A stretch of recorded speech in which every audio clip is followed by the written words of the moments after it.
आप सबको नमस्कार।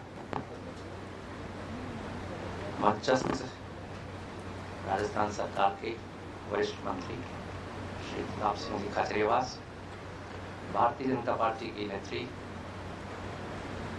ज्योति जी, पार्षद महोदय, हमारे प्रेस क्लब के, हमारे कुनबे के अध्यक्ष श्री मुकेश जी मीना, मानीलाल जी पारिक, पारस जी, बृहस्पति जी, और जो भी मैं चूंकि कम आता हूँ यहाँ, तो आप लोग क्षमा करिएगा क्योंकि मैं नाम नहीं जान पा रहा हूँ, कहीं मुझे दिख भी नहीं रहे हैं, शायद उम्र का भी कोई तकाजा है। तो आप सबका मैं धन्यवाद करता हूँ, आपने मुझे यहाँ बुलाया।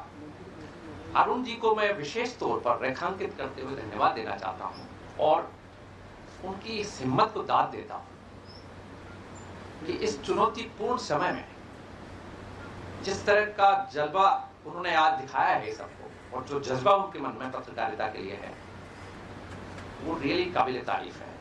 जितना सैल्यूट उसको किया जाए उतना कम है।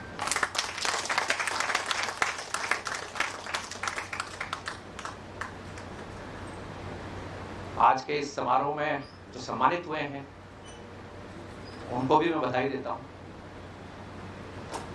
हमारे सभी साथीगण, वैसे मैं आपको ये बता दूं कि सबसे ज्यादा मुश्किल दौर वो होता है जब व्यक्ति अपने घर में बात करता है, और चूंकि ये मेरा घर है, परिवार के सामने आप चाहे कितने विद्वान हैं, चाहे कुछ भी जानते हैं, लेकिन परिवार के सामने आप वैसे ही हैं जैसे एक साधारण परिवार का सदस्य होता है। मैं आपके सामने वैसे ही।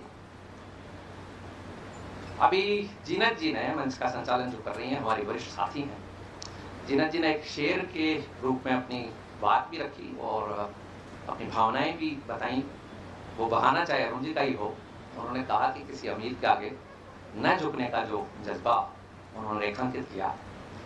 लेकिन मैं जीनत जी को ये कहना चाहता हूं कि अब वो जो दौर है जिसमें कि हमने बाइफर्केशन कर रखा था कि हम गरीब रहेंगे और अमीरों के सामने नहीं झुकेंगे, इसका मुझे लगता है कि अब कोई ना कोई पटाक्षेप होना चाहिए। क्योंकि जिस तरह की मार्केट इकोनॉमी में, जिस तरह की ओपन मार्केट इकोनॉमी में हम जी रहे हैं, जिस तरह का वातावरण हमारे चारों तरफ है, उसमें हमें भी कहीं ना कहीं रीथिंक करने की जरूरत है।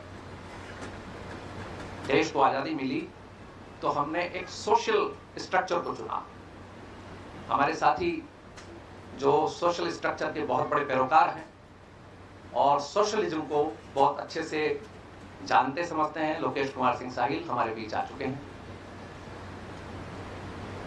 सोशलिज्म का जो मॉडल हमने चुना, इस मॉडल में हमने ये देखा कि अखबार वालों को सरकार एक कैटलिस्ट के तौर पर संभाले। उस समय वो दौर था जब हमारे सामने न्यूज प्रिंट तक की व्यवस्था सरकार किया करती थी।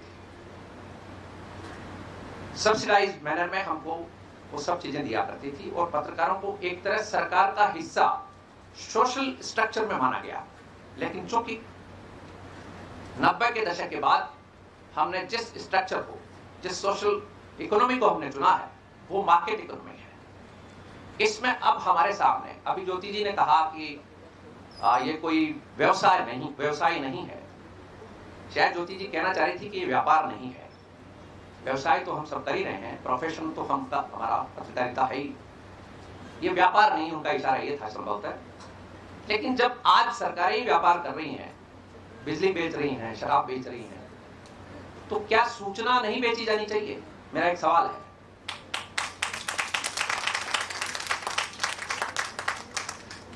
ऐसे दौर में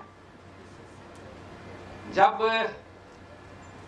सच कोई खरीदने वाला नहीं है और चापलूसी की कोई कीमत नहीं, चापलूसी के अलग अलग मायने हैं, ऐसे दौर में ये एक निर्णायक घड़ी का भी दौर है जब सरकारों का जो सोचने का तरीका है, आज यदि हम केंद्र की सरकार के बारे में सोचें, राज्य की सरकार के बारे में सोचें, तो दोनों सरकारों का डिफरेंट एक नैरेटिव है।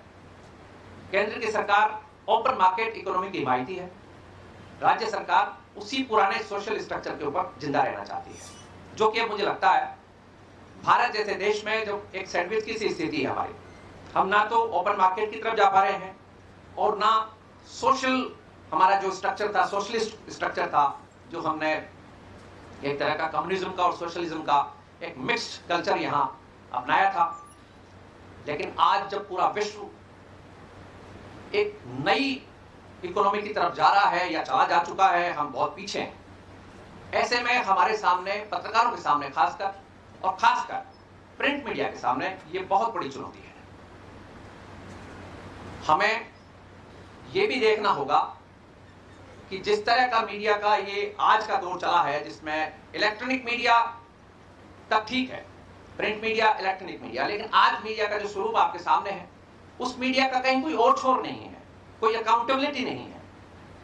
कोई भी कहीं भी बैठकर कुछ भी समाचार के रूप में परोस रहा है। अब ये ओपन मार्केट है, इसीलिए हमारे को ये भी देखना होगा कि इस तरह की जो स्थिति है, सिचुएशन है, जिसमें आज अखबार निकालना इतना भारी काम है, इसीलिए मैंने अरुण बाबू को बहुत साधुवाद भी दिया और उनका ये भी मैंने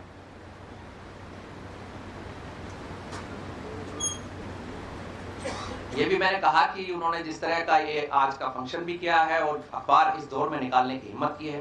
साथ ही आज मैं अरुण बाबू को एक और विशेष रूप के लिए भी बधाई देना चाहता हूं और मेरी शुभकामनाएं भी प्रेषित करना चाहता हूं कि हमारे वरिष्ठ साथी रहे श्री सुभाष जी नाहर को जिस तरह उन्होंने आज याद किया है, मैं भी उनको नमन